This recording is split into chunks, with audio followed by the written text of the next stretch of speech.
এই যে বন্ধুরা, গুড আফটারনুন। ফুলকপি আছে, ফুলকপির ডাঁটা আর কুমড়ো টমেটো দিয়ে কাঁচা লঙ্কা দিয়ে চচ্চড়ি।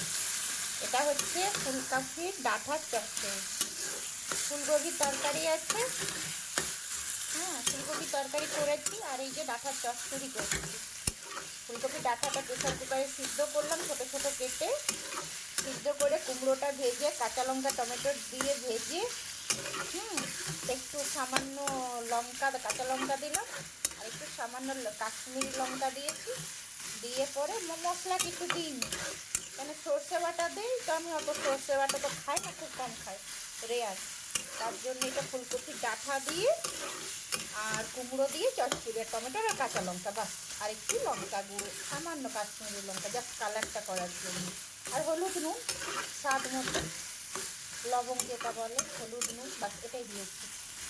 দেখুন কেমন হয়েছে বলবেন।